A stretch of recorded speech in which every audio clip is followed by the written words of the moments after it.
जय हिंद दोस्तों, Surya defence academy के यूट्यूब चैनल में आपका एक बार फिर स्वागत है। आज का ये वीडियो उन बच्चों के लिए जिनका एनए का पेपर हुआ है, उनकी मेरिट कितनी जाएगी। शाम को मेरी कम से कम भी 100 या 150 बच्चों से इसके बारे में बात हुई है, जो कि अलग अलग जेडआरओ के बच्चे हैं जिन्होंने एनए का एग्जाम दिया है आज। तो उनका कैसा रिव्यू रहा है इस एग्जाम के बारे में, उनका एग्जाम हुआ कैसा है, एग्जाम आया कैसा था और उनकी मेरिट कितनी जाएगी, इसके बारे में हम बात करेंगे।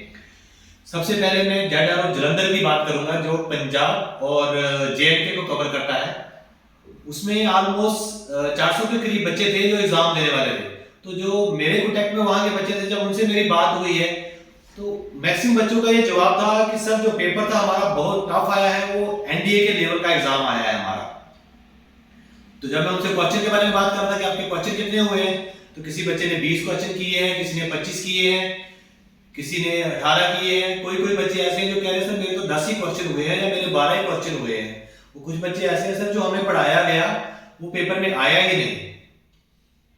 तो ऑन एन एवरेज हर बच्चे ने 20 से 25 के बीच में क्वेश्चन किए हैं। किसी किसी बच्चे ने हार्डली 2 या 4 बच्चों ने मुझे ये बताया कि मैंने 35 क्वेश्चन किए हैं।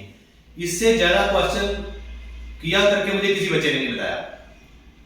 इसका मतलब ये हुआ कि अगर किसी बच्चे ने 35 क्वेश्चन किए हैं, अगर वो 35 क्वेश्चन भी उसने ठीक किए हैं तो उसके नंबर बनते हैं 140 नंबर।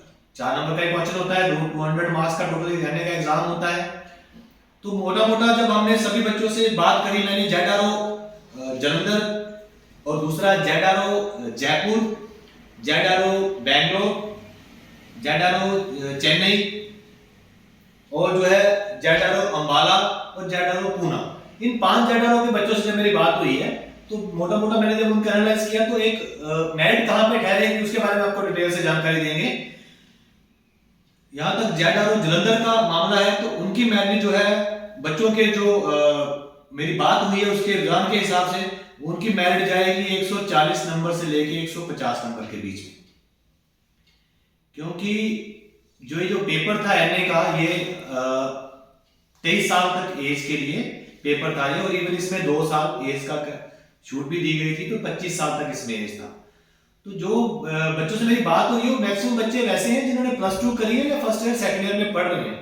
लेकिन आपको ये पता होना चाहिए इसमें बहुत सारे बच्चे ऐसे हैं जिन्होंने बीएससी कर रखी है, इवन बीएससी एमएससी भी कर रखी होगी, उन्होंने भी एग्जाम लिखा है। तो जिस बच्चे ने बीएससी या एमएससी करी है तो उसका लेवल नेचुरली जो एक 10+2 बच्चा है उससे हाई ही होगा।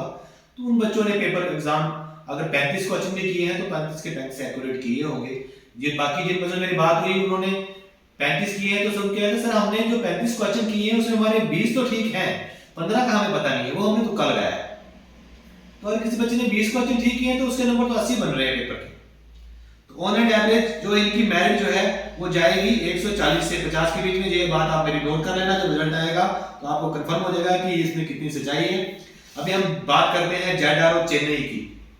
तो जब जेडआरओ चेन्नई की हम बात कर रहे हैं, उन बच्चों से मेरी बात हुई है, उनके क्वेश्चन के हिसाब से उनकी जो मेरिट है वो जाएगी 150 से लेके 160 के बीच में। क्योंकि वहां जो बच्चे थे उनसे जब मेरी बात हुई तो उनकी जो अटेंडेंस थी पेपर की वो थी 30 to 40 क्वेश्चन, 40 से ऊपर उन्होंने भी मुझे नहीं बताया कि किसने किए हैं। जितने भी मेरी 7, 8, 10 बच्चों से बात हुई है वहां के, क्योंकि हमारे पास पहले वहां के 2-3 बच्चे यहाँ आए थे क्लासेस के लिए, तो वो मेरे कॉन्टेक्ट में थे, उनके थ्रू ही मैंने और बाकी बच्चों से भी बात करी है। तो वहां की मेरे एवरेज आएगी 150 से 160 के बीच में। अभी हम बात करते हैं जेडआरओ जयपुर। जेडआरओ जयपुर जो है वो राजस्थान को कवर करता है पूरा, और राजस्थान के लिए तो कहावत है कि वहां हर घर में एक फौजी है। और वहां के बच्चे जो है 1-1, 1.5 साल एकेडमी में तैयारी करते हैं। वो आर्मी के लिए या देश का जज्बा उनके अंदर इतना है। राजस्थान, हरियाणा, हिमाचल, पंजाब, जेएंडके, उत्तर प्रदेश, ये ऐसी स्टेटें हैं कि यहाँ पे मोटा मोटा आपको लगेगा कि हर घर में एक फौजी है। अगर फौजी नहीं है तो उनके कहीं ना कहीं रिलेटिव में एक फौजी पक्का मिलेगा आपको। और राजस्थान और हरियाणा सबसे आगे है। इसलिए राजस्थान की जो जयपुर है इसकी जो मेरिट जाएगी एमए की, ये जाएगी 140 से 155 के बीच में। अभी हम बात करते हैं जेडआरओ अंबाला की। तो जेडआरओ अंबाला जो है हिमाचल और हरियाणा स्टेट को कवर करता है। अगेन इसमें जब हम बात करें हिमाचल की, जब हम बात करें हरियाणा की, तो उनका एकेडमिक लेवल थोड़ा सा बाकी बच्चों से हाई रहता है पढ़ाई का। हिमाचल के बच्चों की पढ़ाई का स्टैंडर्ड बहुत अच्छा है। सेम टाइम हरियाणा भी अभी कई सालों से पढ़ाई के मामले में बहुत आगे है और वहां बच्चे तैयारी भी बहुत करते हैं एग्जाम की। उनको फौज के देश जज्बा उनके अंदर बहुत बहुत देशभक्ति का जज्बा बहुत जो उनकी रूट में है हरियाणा के बच्चों के। तो वो उनकी जो मेरिट है जेडर अम्बाला की जो है एमए की मेरिट ये जाएगी 150 से लेके 165 के बीच में। अभी हम बात करते हैं जेडारो पूना की। जेडारो पूना की से टोटल 6 बच्चों से मेरी बात हुई है। उन 6 के 6 बच्चों से जो मेरे को रुझान मिला वहां का, उन बच्चों ने क्वेश्चन जो है 25 से लेकर 35 के बीच में क्वेश्चन किए हैं। तो उसके हिसाब से जो जेडारो पूना है उनके बच्चों की मेरिट जो है वो जाएगी 150 से लेके 158 तक। तो ये था मोटा मोटा आपका एनए के पेपर का मेरिट कहां तक जाएगी उसका रुझान।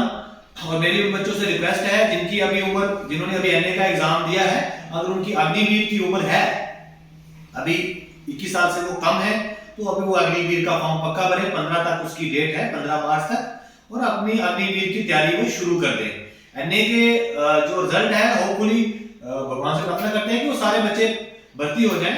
अगर वो बच्चे एनए के एग्जाम में रह जाते हैं तो उनको सेना में जाने का अपना सपना पूरा करने का एक और मौका है अग्निवीर के थ्रू, जो अभी वैकेंसी निकली है, अगर उनकी एज जो है 21 साल से कम है। अगेन अग्निवीर एनए की अगली वैकेंसी भी निकल रही है, कुछ एक जेडारो की निकल गई है, तो वो बच्चे उसका भी जिस जेडारो की अग्निवीर की अगली वैकेंसी आ गई है एनए की, वो उसका फॉर्म पक्का भर दें।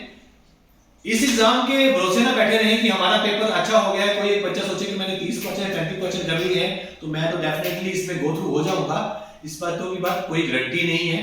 क्योंकि मैंने आपको पहले ही बता दिया कि अगर आपने प्लस 2 करी है या आप बीएससी है तो 25 ईयर तक इस बार भर्ती की एज थी, तो उसमें एमएससी किए हुए बच्चों ने भी एग्जाम लिखा है। तो वो बच्चे अगर 10 भी होंगे तो आपको ये मान के चलना पड़ेगा कि उनका जो पढ़ाई का स्टैंडर्ड है बाकियों से ज्यादा अच्छा होगा। तो इसलिए मेरी आपसे रिक्वेस्ट है, आप अपना पक्का उसका फॉर्म भरिए और उसकी तैयारी अभी से शुरू कर दीजिए। उसके लिए आप रिजल्ट का वेट ना करें एनए के पेपर का, कि जब तक रिजल्ट आएगा तब उसके बाद हम इसका देखेंगे। मेरी कुछ बच्चों से बात हो रही थी तो उनका यह था कि सर रिजल्ट देख लेते हैं, तो मैंने उनका कहा कि फॉर्म भरने में कोई नुकसान नहीं है आपका, आप अपना फॉर्म भरिए और अपनी तैयारी शुरू करिए। इसके अलावा जिन बच्चों ने अग्निवीर के फॉर्म भर दिए हैं या जिनके फॉर्म भी भरना बाकी हैं, वो जल्दी से जल्दी एकेडमी ज्वाइन करें। क्लासेस हमारी शुरू हो चुकी है, लास्ट मंडे से हमने क्लास शुरू कर दी थी, आज तारीख 26 हो गई है। कल मंडे से हम दोबारा अपना सिलेबस 0 से शुरू करेंगे, फिर रिपीट करेंगे। इसके बाद हम अपना सिलेबस रिपीट नहीं करेंगे, बार बार हम जो है हर एक हफ्ते बच्चों का वेट नहीं कर सकते हैं। सिलेबस तो हम अपना रिपीट करेंगे, लेकिन वो एक शेड्यूल के बाद ही रिपीट होगा। पर्टिकुलर बच्चों के लिए हम अभी बार बार सिलेबस रिपीट नहीं कर सकते। अब तक बच्चे आने थे, मैंने पहले तक बच्चों की एक वेट जो करूंगा 1 मार्च तक। 1 मार्च के बाद हमारा सिलेबस जो है कंटिन्यूसली चलता रहेगा। टोटल ऑलमोस्ट 2 महीने हैं आपके पेपर के, तो हम आपका जो पूरा सिलेबस है उसको 2 बार कवर करेंगे। एक बार आपका सिलेबस कवर होगा, अगले महीने हम उस पूरे सिलेबस की आपको रिवीजन करवा देंगे।